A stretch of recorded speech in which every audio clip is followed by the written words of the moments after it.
नमस्कार, मैं हूं आपके साथ अंकिता पाल। ब्रीडिंग की शुरुआत करते हैं बड़ी खबर से। बड़ी खबर देहरादून से, जहां पर केंद्रीय मंत्री नितिन गडकरी का उत्तराखंड दौरा है। 2200 करोड़ के राजमार्गों का शिलान्यास करेंगे। टनकपुर में भी किया गया कार्यक्रम का आयोजन। 2:30 बजे नितिन गडकरी पहुंचेंगे हरिद्वार। 30 राजमार्ग परियोजनाओं का करेंगे लोकार्पण। बड़ी खबर देहरादून से आपको बताते चले कि नितिन गडकरी का उत्तराखंड दौरा है और 2200 करोड़ के राजमार्गों का करेंगे और साथ ही टनकपुर में किया जाएगा कार्यक्रम का आयोजन। 2:30 बजे नितिन गडकरी पहुंचेंगे हरिद्वार। बड़ी खबर देहरादून से आपको बताते चले कि केंद्रीय मंत्री नितिन गडकरी का आज उत्तराखंड दौरा है। टनकपुर में किया गया कार्यक्रम का आयोजन। 2:30 बजे नितिन गडकरी पहुंचेंगे हरिद्वार। 30 राजमार्गों पर आपको बताते चले कि बड़ी खबर।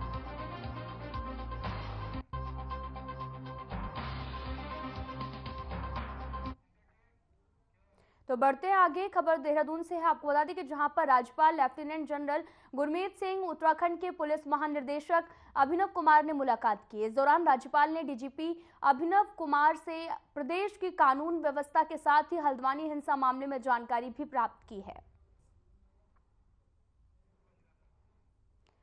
आपको बताते चले कि खबर देहरादून से है, जहां पर हल्द्वानी हिंसा के बारे में लगातार पूछताछ जारी है। डीजीपी ने राज्यपाल से शिष्टाचार की भेंट भी की है और साथ ही कानून व्यवस्था के संबंध में जानकारी भी ली है।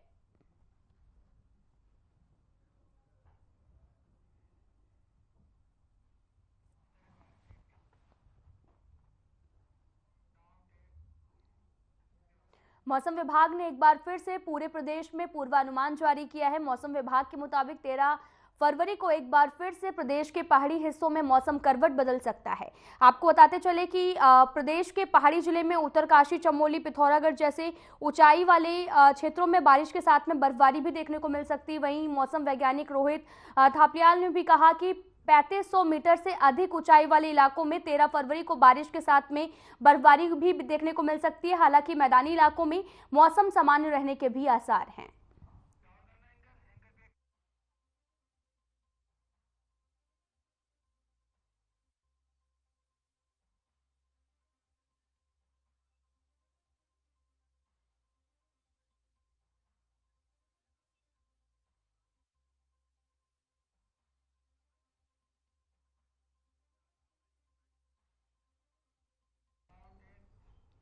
काशीपुर में केंद्र सरकार द्वारा चलाई जा रही अग्निपथ योजना को लेकर अब बीजेपी को कांग्रेसियों ने घेरना शुरू कर दिया है और इस योजना के नाम पर युवाओं के भविष्य से खिलवाड़ करने का भी आरोप लगाया गया। आपको बताते चले कि जनपद उधम सिंह नगर के काशीपुर में युवा कांग्रेस ने प्रेस कॉन्फ्रेंस या फिर केंद्र सरकार द्वारा चलाई जा रही अग्निपथ योजना के नाम पर युवाओं के भविष्य के साथ में खिलवाड़ करने का आरोप लगाया है।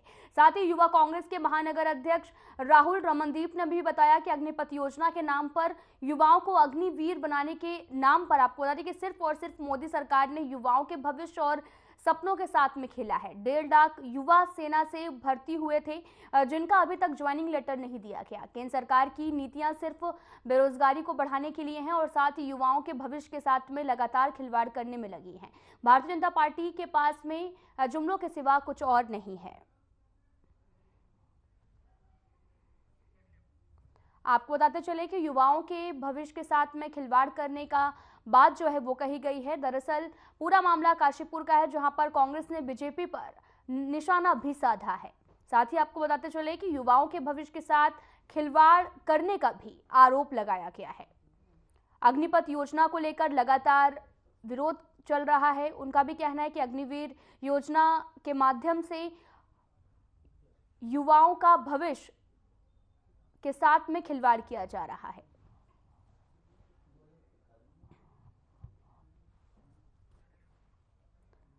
आपको बताते चलिए कि कांग्रेस ने बीजेपी पर निशाना साधा है और साथ ही युवाओं के भविष्य के साथ में खिलवाड़ करने का भी आरोप लगाया है। दरअसल पूरा मामला काशीपुर का है, जहां पर अग्निपथ योजना को लेकर विरोध प्रदर्शन भी लगातार देखने को मिला। तो वहीं दूसरी तरफ कांग्रेस ने बीजेपी पर भी निशाना साधा है। उनका कहना है कि युवाओं के भविष्य के साथ खिलवाड़ किया जा रहा है।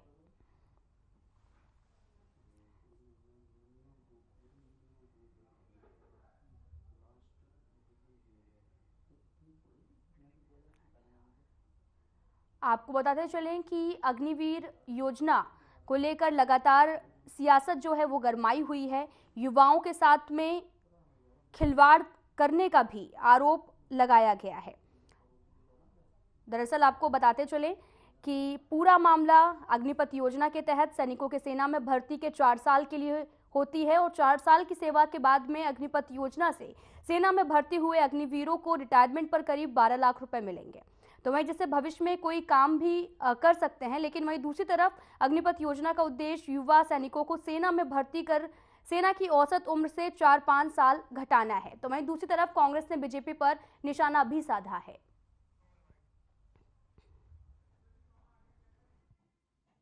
अग्निपथ योजना, इस योजना में युवाओं को छलने का कार्य हो रहा है। इस योजना में लगभग 4 साल की नौकरी उनको दी जा रही है, जो कि बिल्कुल उनके साथ नाइंसाफी है। इसके लिए राहुल गांधी जी से भारत जोड़ो न्याय यात्रा में युवा कुछ मिलने आए, जिन्होंने अपनी बातें रखी। उन्होंने बताया कि हमारे साथ जो ये हो रहा है, ये दुर्व्यवहार है, ये अन्याय है, इसके लिए आप हमारे लिए लड़िए। तो ये योजना रखी गई है जिसमें युवाओं को जो 4 साल का है वो 4 साल से ना करके स्थायी उनको नौकरी दी जाए। आप देखेंगे 2022 से 23 में जो आवेदन करने वालों की संख्या है लगभग 34 लाख है, लेकिन 23 से 24 में जनवरी तक जो संख्या है वो 10 लाख आवेदन हुए हैं। इसका मतलब समझ लीजिए कि लगभग 24 लाख जो आवेदन है वो नहीं किए गए हैं। इसका मतलब ये योजना बिल्कुल फेल है। इस योजना में सभी को न्याय नहीं मिल रहा है, ये अन्याय हो रहा है।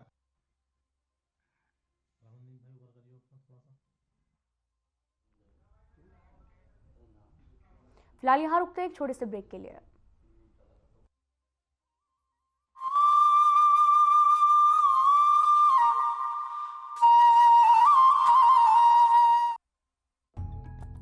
प्रधानमंत्री श्री नरेंद्र मोदी के मार्गदर्शन और मुख्यमंत्री श्री पुष्कर सिंह धामी के नेतृत्व में उत्तराखंड सरकार सबका साथ सबका विकास के मूल मंत्र पर आगे बढ़ रही है। मेरा विश्वास है कि ये दशक उत्तराखंड का दशक होने वाला है और जो भारत को देखना चाहता है वो उत्तराखंड आए बिना भारत को देखना उसका पूरा नहीं हो सकता। डबल इंजन सरकार द्वारा प्रदेश को प्रत्येक क्षेत्र में समृद्ध बनाने की दिशा में कई समावेशी विकास योजनाएं संचालित की जा रही हैं। प्रधानमंत्री श्री नरेंद्र मोदी जी ने अपने कुमाऊं भ्रमण के दौरान प्रदेश वासियों को लगभग 4,200 करोड़ रुपए की विभिन्न विकास परियोजनाओं की सौगात दी है, जिससे सरकार द्वारा संचालित कृषि, शिक्षा, चिकित्सा, परिवहन, पेयजल व खेल आदि क्षेत्रों को गति मिलेगी, जिनका प्रत्यक्ष लाभ राज्य के निवासियों को प्राप्त होगा। प्रधानमंत्री श्री नरेंद्र मोदी जी के आदि कैलाश, पार्वती कुंड और जागेश्वर धाम के दर्शन से उत्तराखंड में तीर्थाटन और पर्यटन दोनों को नया आयाम तो मिला ही है, साथ ही मुख्यमंत्री श्री पुष्कर सिंह धामी सरकार की महत्वाकांक्षी मानस खंड मंदिर माला परियोजना को नया संबल मिला है। इससे पूरे राज्य में रोजगार के नवीन अवसर सृजित होंगे और स्थानीय निवासियों की आय में बढ़ोतरी होगी। डबल इंजन सरकार ने लिया है प्रण, उत्तराखंड को विकसित राज्य बनाएंगे हम।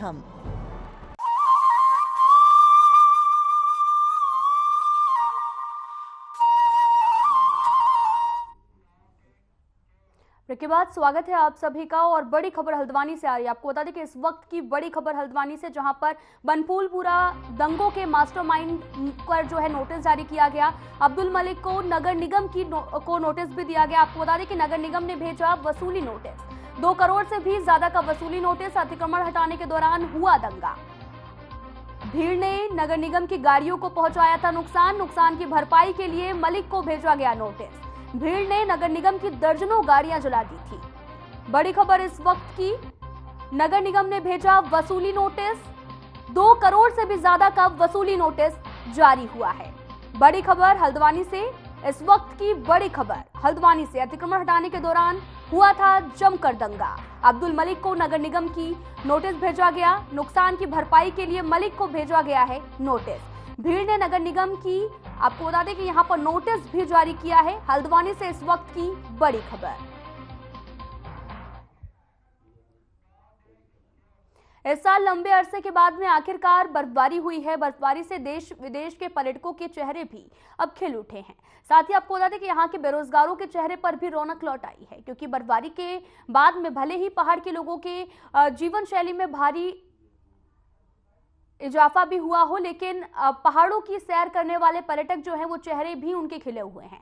भारी बर्फबारी के बाद में पर्यटक इन दिनों पहाड़ों का रुख करने लगे हैं और इससे स्थानीय व्यवसायियों के चेहरे भी खिल उठे हैं। भारी बर्फबारी के बाद में चमोली में सैकड़ों पर्यटक यहाँ की खूबसूरती का आनंद लेने के लिए पहुंच रहे हैं।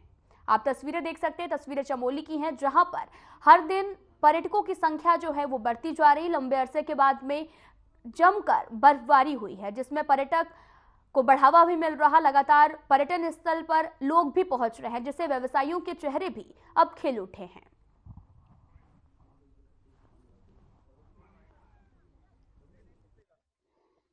यहाँ पास गल 1-2 हफ्ते से जो है काफ़ी बर्फ़ पड़ा हुआ है क्षेत्र में। वाण में बर्फ़ पड़ा है और आली, बेदनी, ब्रह्मताल, रूपकुंड, मोनाल टॉप जैसे काफ़ी सारे यहाँ पे ट्रैक हैं और सारे ट्रैकों में आजकल जो है 2 हफ्ते में जो है कि काफ़ी बर्फ़ पड़ा है। बर्फ़ पड़ने से जो है कि यहाँ पे टूरिस्ट बढ़ गया है। टूरिस्ट बढ़ने से जो है हमारे होम स्टे अच्छे चल रहे हैं, हमारे म्यूल वाले का काम चल रहा है और सारे क्षेत्र में लॉज चल रहे हैं, होटल वाले का होटल चल रहा है और गाइडों का जो है काम अच्छा बढ़ चुका है।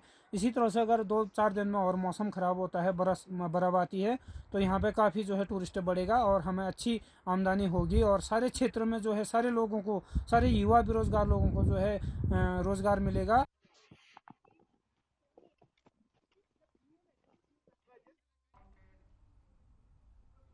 खबर देहरादून से है, जहां पर बीजेपी प्रदेश अध्यक्ष महेंद्र भट्ट को राज्यसभा के लिए उम्मीदवार बनाए जाने पर महानगर अध्यक्ष सिद्धार्थ अग्रवाल ने खुशी जताई है और कार्यकर्ताओं संग अभिनंदन भी किया। आपको बता दें कि कार्यकर्ताओं ने ढोल नगाड़ों के साथ में जमकर आतिशबाजी भी की और इस दौरान कार्यकर्ताओं ने कहा कि महेंद्र भट्ट ने राज्यसभा जाने के से जो है सदन में राज्य को सशक्त प्रतिनिधित्व मिलेगा। वहीं बीजेपी प्रदेश अध्यक्ष महेंद्र भट्ट पार्टी प्रत्याशी के तौर पर 15 फरवरी को राज्यसभा सदस्यता के लिए नामांकन पत्र भी दाखिल करेंगे।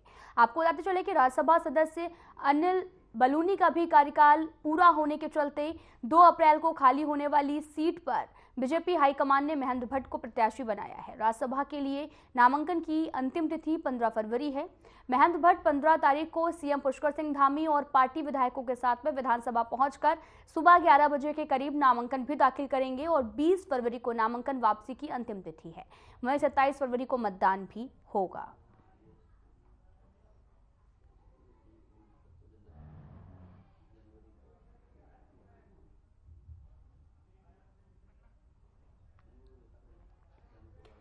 आपको बताते चले कि कार्यकर्ताओं ने महेंद्र भट्ट का जमकर स्वागत भी किया है। आप तस्वीरें देख सकते हैं, जहां पर राज्यसभा सदस्यता मिलने पर अपनी खुशी भी जाहिर की और साथ ही माला पहनाकर जमकर उनका स्वागत भी किया गया। बीजेपी कार्यकर्ताओं में खुशी की लहर भी दौड़ गई और साथ ही आपको बताते चले कि कार्यकर्ताओं ने महेंद्र भट्ट का जमकर स्वागत किया है और राज्यसभा सदस्यता मिलने पर खुशी भी व्यक्त की है। साथ ही मुंह भी मीठा किया और सेल्फी लेते हुए खुशी का भी इजहार किया है।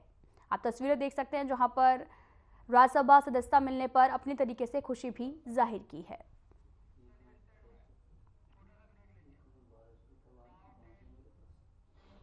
फिलहाल यहां रुकते हैं एक छोटे से ब्रेक के लिए।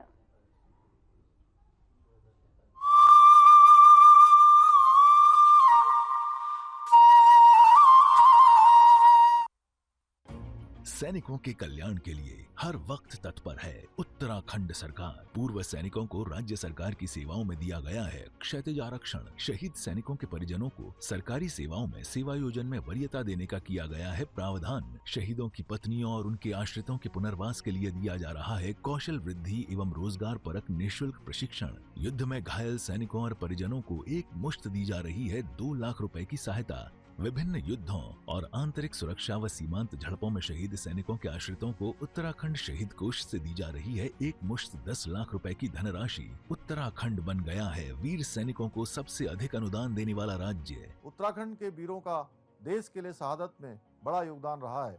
ये वीरों की भूमि है।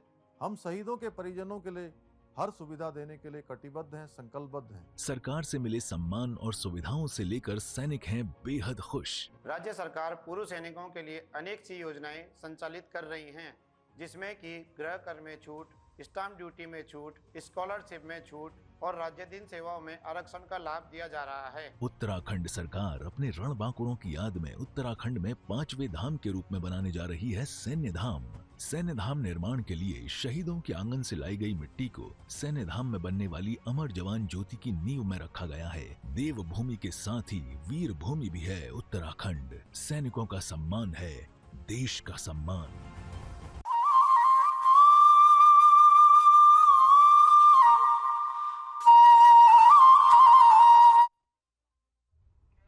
ब्रेक के बाद स्वागत है आप सभी का। रुख करते हैं खबरों की तरफ। खबर देहरादून से है, जहां पर ग्राम्य विकास मंत्री गणेश जोशी ने आगामी 24 फरवरी को देहरादून में आयोजित होने वाली राज्य स्तरीय विकसित भारत संकल्प यात्रा कार्यक्रम की तैयारियों के संबंध में उच्च अधिकारियों, जिला प्रशासन के अधिकारियों के साथ में बैठक ली है और बैठक में कार्यक्रम से संबंधित तैयारियों और कार्यक्रम की रूपरेखा को लेकर चर्चा भी की। और 24 फरवरी को देहरादून के सर्विस स्टेडियम में आयोजित होने वाली विकसित भारत संकल्प यात्रा कार्यक्रम का आयोजन किया जाएगा, जिसमें देश के प्रधानमंत्री नरेंद्र मोदी सीधे लाभार्थियों से संवाद करेंगे, जबकि सीएम पुष्कर सिंह धामी की तरफ से कार्यक्रम प्रतिभाग किया जाएगा।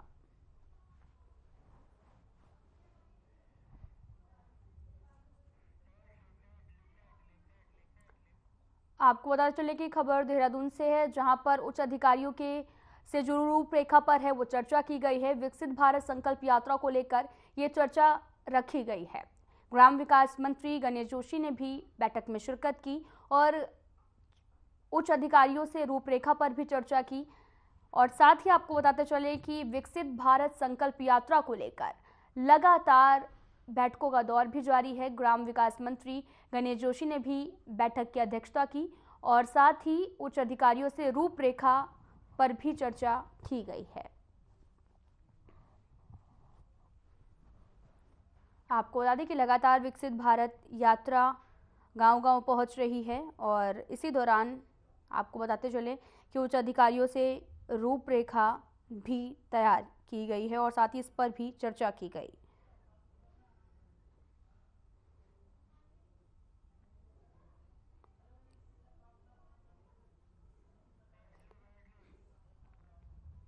आपको बताते चले कि प्रदेश में चल रही विकसित भारत संकल्प यात्रा लगातार जगह जगह पहुंच रही है। इसी दौरान से लगातार आपको बताते चलें कि मीटिंगों का भी दौर जारी है। उच्च अधिकारी से रूपरेखा पर भी चर्चा की गई है। आपको बता दें कि भारत सरकार द्वारा संचालित विकसित भारत संकल्प यात्रा 16 दिसंबर से प्रारंभ हुई थी, जो कि 26 जनवरी 2024 तक आयोजित की गई, जिसमें कि प्रत्येक ग्राम पंचायत पर एक कार्यक्रम का भी आयोजन किया गया।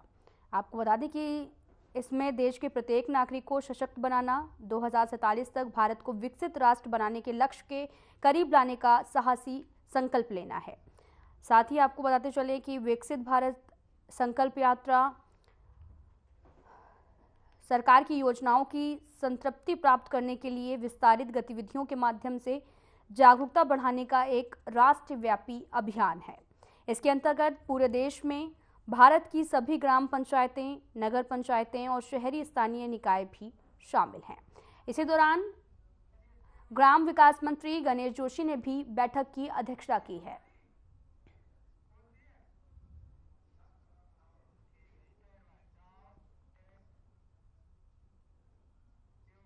खबर विकासनगर से है, जहां पर केंद्रीय रक्षा मंत्री राजनाथ सिंह ने द ट्रांसब्रिज स्कूल में भारत के पहले chief of defence staff general Vipin Rawat की प्रतिमा पर अनावरण किया। आपको बता दें कि स्कूल पहुंचने पर केंद्रीय रक्षा मंत्री राजनाथ सिंह का सीएम पुष्कर सिंह धामी और द टॉस ब्रिज स्कूल के अध्यक्ष विजय नायर ने किया है। कार्यक्रम में मुख्य अतिथि के तौर पर केंद्रीय मंत्री राजनाथ सिंह ने भी सबसे पहले हवन में भाग लिया और फिर प्रतिमा का अनावरण किया। साथ ही दिवंगत सीडीएस जनरल विपिन रावत को पुष्पांजलि भी अर्पित की।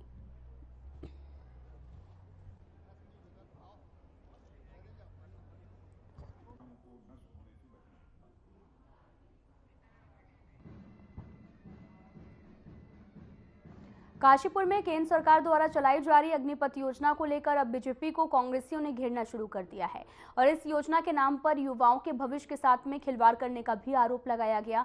जनपद उधम सिंह नगर के काशीपुर में युवा कांग्रेस ने प्रेस कॉन्फ्रेंस का आयोजन किया और केंद्र सरकार द्वारा चलाई जा रही अग्निपथ योजना के नाम पर युवाओं के भविष्य के साथ में खिलवाड़ करने का भी आरोप लगाया है।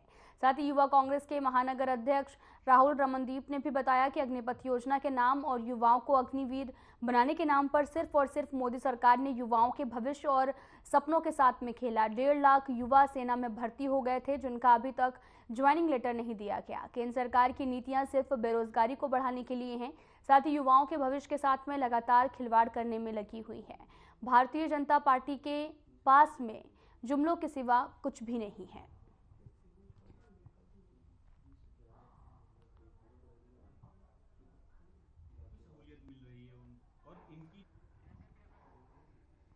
अग्निपथ योजना, इस योजना में युवाओं को छलने का कार्य हो रहा है। इस योजना में लगभग 4 साल की नौकरी उनको दी जा रही है, जो कि बिल्कुल उनके साथ नाइंसाफी है। इसके लिए राहुल गांधी जी से भारत जोड़ो न्याय यात्रा में युवा कुछ मिलने आए, जिन्होंने अपनी बातें रखी। उन्होंने बताया कि हमारे साथ जो ये हो रहा है, ये दुर्व्यवहार है, ये अन्याय है, इसके लिए आप हमारे लिए लड़िए। तो ये योजना रखी गई है जिसमें युवाओं को जो 4 साल का है, वो 4 साल से ना करके स्थायी उनको नौकरी दी जाए। आप देखेंगे 2022 से 23 में जो आवेदन करने वालों की संख्या है लगभग 34 लाख है, लेकिन 23 से 24 में जनवरी तक जो संख्या है वो 10 लाख आवेदन हुए हैं। इसका मतलब समझ लीजिए कि लगभग 24 लाख जो आवेदन है वो नहीं किए गए हैं। इसका मतलब ये योजना बिल्कुल फेल है। इस योजना में सभी को न्याय नहीं मिल रहा है, ये अन्याय हो रहा है। फिलहाल यहाँ रुकते हैं एक छोटे से ब्रेक के लिए।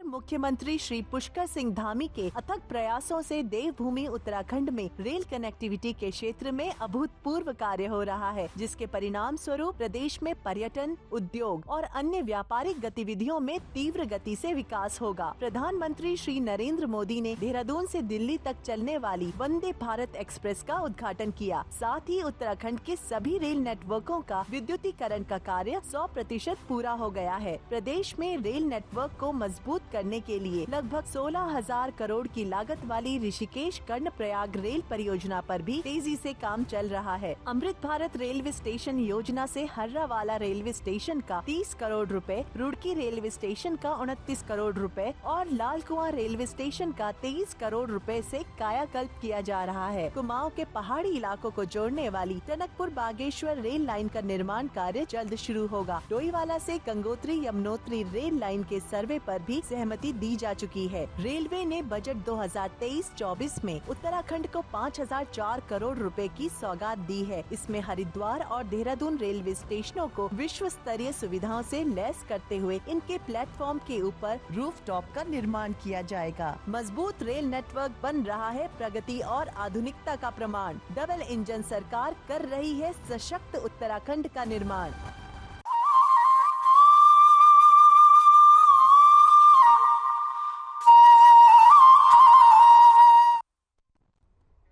ब्रेक के बाद स्वागत है आप सभी का। रुक करते हैं खबरों की तरफ।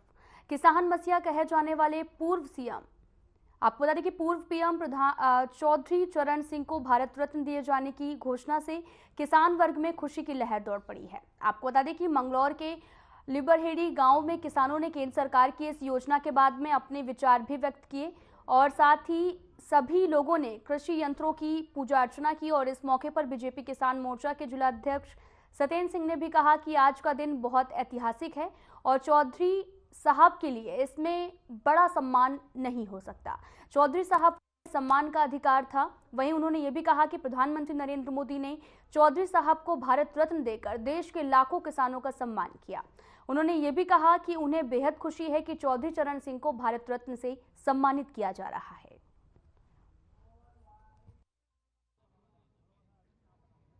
निसंदेह ये एक बहुत ही बड़ा निर्णय है, जिससे न केवल एक वर्ग विशेष बल्कि पूरा किसान वर्ग, पूरा किसान समूह इससे गौरवान्वित है।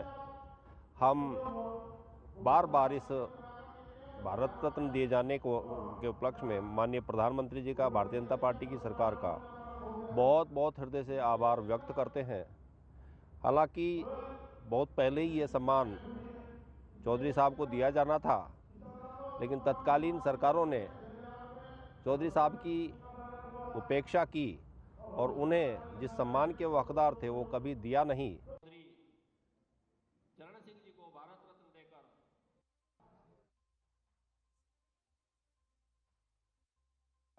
फिलहाल इस वीडियो में इतना ही। नमस्कार।